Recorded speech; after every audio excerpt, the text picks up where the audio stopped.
Ketika Iran tak lagi diam, janji sejati 3 dan lelukon bernama Global Firepower. Selama ini Iran memilih diam.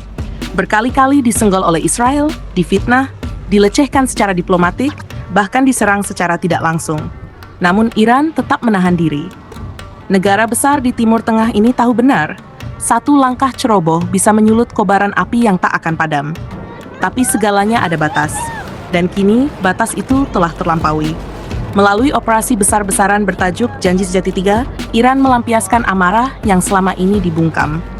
Rudal-rudal ditembakkan dalam jumlah besar, menghantam titik-titik vital dan strategis di dalam wilayah Israel. Menurut keterangan dari Korps Garda Revolusi Islam, 90% rudal yang diluncurkan tepat menghantam targetnya. Tak meleset, tak salah sasaran.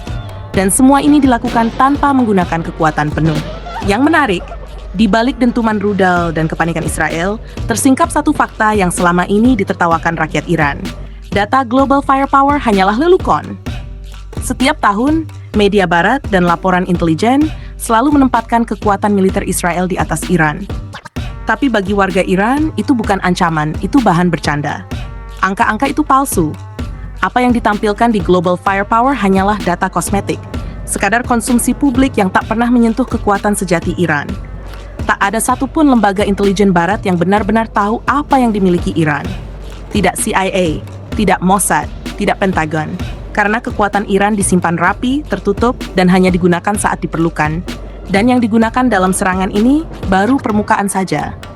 Iran bahkan belum mengerahkan rudal kontrol jarak jauh, belum menyalakan sistem laser penghancur, belum mengeluarkan drone AI generasi terbaru. Rudal-rudal kecil pun cukup untuk membuat Iron Dome kewalahan, sirene tak henti berbunyi, dan bunker-bunker terisi penuh oleh warga yang panik. Bagi Iran, Israel bukan ancaman. Israel bukan fokus utama. Iran lebih tertarik pada mereka yang berdiri di balik Israel. Mereka yang mengklaim sebagai negara adidaya. Itulah sasaran sesungguhnya. Itulah lawan yang layak diberi perhatian. Israel hanya batu kecil di jalan. Maka jangan heran jika hingga kini, Iran masih menahan sebagian besar kekuatannya. Karena menghancurkan Israel bagi Iran bukan soal bisa atau tidak, tapi soal mau atau belum mau. Dan jika Iran sudah memutuskan untuk bergerak sepenuhnya, maka tidak akan ada cukup waktu bagi siapapun untuk menyusun strategi balasan. Kini langit Israel sudah tak aman. Rudal datang dari segala penjuru. Iron Dome bukan lagi tameng, hanya tumpukan besi tua tak berguna di hadapan teknologi baru Iran. Dunia menyaksikan, dan sebagian mulai sadar bahwa Iran bukan hanya kuat, tapi jauh lebih kuat dari yang selama ini diberitakan. Ketika Iran marah, bukan hanya Israel yang berguncang, tetapi seluruh tatanan geopolitik dunia mulai bergeser. Dan ini baru permulaan. Ketika kekuatan Iran menghancurkan mitos Israel. Perang besar tak pernah diawali dengan kebenaran yang transparan. Dunia selalu dibuai statistik, dipermainkan angka, dan dijinakkan oleh narasi dominan dari Barat. Salah satu narasi paling menyesatkan selama ini adalah peringkat militer global yang tiap tahun dirilis oleh lembaga seperti Global Firepower. Dalam daftar tersebut, Israel kerap bertengger di peringkat 10 besar kekuatan militer dunia.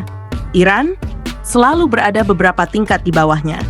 Namun perang yang terjadi di tahun 2025 ini membuktikan satu hal. Semua itu tak lebih dari candaan militer di mata Iran. Realitas di lapangan tidak bisa disangkal. Ketika ribuan rudal hipersonik Iran meluncur dari berbagai pangkalan militer di wilayah Teheran, Esfahan, Qom, hingga pelabuhan Bandar Abbas, sistem pertahanan Iron Dome Israel tampak seperti mainan anak-anak. Gelombang rudal yang datang bukan dalam hitungan lusinan, tapi ribuan. Setiap ledakan bukan hanya sekadar dentuman, tetapi menghantam jantung infrastruktur dan psikologis Israel secara langsung. Seluruh dunia kini menyaksikan bagaimana negeri yang selama ini mengandalkan kekuatan, aliansi, dan bantuan luar, tak mampu berdiri ketika benar-benar harus bertarung sendirian. Amerika Serikat memang mengirimkan bantuan logistik. Inggris, Prancis, dan Jerman memberikan dukungan persenjataan. Tapi semua itu tak cukup. Israel kini menghadapi kekuatan sejati, bukan gerilyawan, bukan kelompok kecil, tapi negara adidaya regional yang telah bersiap selama puluhan tahun. Iran tidak sekadar punya rudal, Mereka punya sistem tempur elektronik yang mampu melumpuhkan komunikasi militer, membutakan radar, dan membuat satelit musuh kehilangan arah. Iran memiliki teknologi drone tempur jarak jauh yang bisa bermanuver di antara wilayah anti-udara dan menjatuhkan hulu ledak dengan presisi tinggi. Mereka memiliki rudal-rudal jarak jauh yang bahkan tidak terdeteksi dalam radar milik NATO. Dan yang paling menakutkan, mereka belum mengeluarkan seluruh kekuatannya. Apa yang terjadi saat ini barulah permulaan. Rudal-rudal yang digunakan Iran dalam serangan pertama hanyalah varian standar dengan daya ledak konvensional. Tapi efeknya sudah menghancurkan struktur penting milik Israel. Pelabuhan Haifa lumpuh. Pangkalan militer di Negev hancur. Sistem distribusi listrik di wilayah selatan Israel padam total. Pusat komando militer Israel di Tel Aviv terpaksa dipindahkan ke bunker bawah tanah yang tersembunyi. Dan bahkan itu pun tak menjamin keselamatan. Rakyat Israel kini hidup dalam kondisi yang tak pernah mereka bayangkan. Siang malam terdengar sirene. Mereka berlarian ke tempat perlindungan yang jumlahnya jauh dari cukup. Rumah sakit penuh, bukan hanya oleh korban luka, tapi juga oleh warga yang terkena syok psikologis. Sistem pendidikan hentikan, perekonomian stagnan, perusahaan-perusahaan internasional mulai menarik investasinya. Dunia mulai melihat, Israel bukan negara yang siap berperang secara mandiri. Sementara itu, Iran terus memperkuat posisinya, bukan hanya lewat kekuatan nasionalnya, tapi melalui jaringan sekutu yang kini bergerak serentak. Hizbullah di Lebanon menembakkan roket ke wilayah utara Israel. Houthi di Yaman memblokade Laut Merah dan menargetkan kapal-kapal dagang milik Israel. Milisi Hashd al-Sha'abi di Irak menyuplai logistik dan informasi intelijen ke Iran.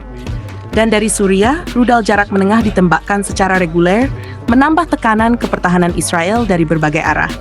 Semua ini telah dipersiapkan Iran dan sekutunya sejak lama. Mereka tidak terpancing provokasi, mereka menunggu saat yang tepat. Dan saat itulah dimulai ketika Israel menyerang fasilitas nuklir milik Iran di bulan Maret 2025. Serangan itu adalah pelanggaran garis merah terakhir. Iran tidak lagi menahan diri. Netanyahu, yang saat itu masih duduk sebagai Perdana Menteri, mengira bahwa serangan ke fasilitas Natanz akan melemahkan moral Iran. Yang terjadi justru sebaliknya. Iran merespons bukan hanya dengan kekuatan, tapi dengan strategi yang jauh melampaui kalkulasi militer Israel. Kini, dunia menyaksikan dengan mata kepala sendiri bahwa daftar peringkat militer dunia seperti Global Firepower hanya menyajikan data publik. Jumlah tank, pesawat tempur, kapal perang, dan tentara aktif.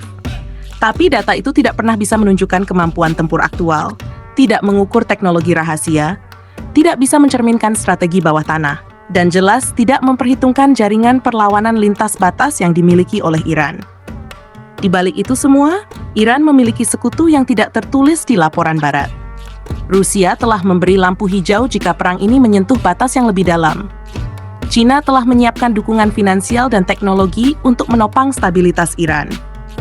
Korea Utara bahkan disebut-sebut telah menyuplai teknologi peluncur siluman. Inilah jaringan kekuatan yang tidak bisa dilihat hanya dengan angka. Sementara itu, Israel kian terisolasi. Amerika Serikat diliputi dilema besar. Presiden Donald Trump, yang kembali menjabat untuk periode keduanya, tak ingin membawa negaranya ke dalam konflik langsung yang bisa memicu konfrontasi nuklir. Ia lebih memilih menekan Israel untuk menahan diri dan membuka jalur diplomasi. Tapi Netanyahu menolak. Baginya, mundur berarti kalah. Dan kalah berarti akhir dari Israel sebagai entitas yang ditakuti. Pemerintahan di Tel Aviv mulai terpecah. Kabinet dibayang-bayangi oleh tekanan dari rakyat yang sudah tidak tahan lagi hidup dalam ketakutan. Gelombang demonstrasi mulai muncul menuntut Netanyahu mundur, atau lebih ekstrim, menyerahkannya ke Iran demi mengakhiri perang. Sebab Iran telah menyatakan dengan tegas, mereka akan menghentikan seluruh serangan jika Israel menyerahkan pemimpinnya yang dianggap sebagai biang kehancuran Timur Tengah.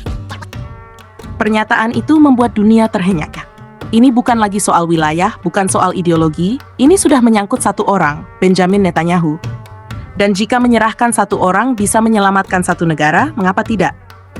Tapi disinilah dilema moral dan politik bertabrakan.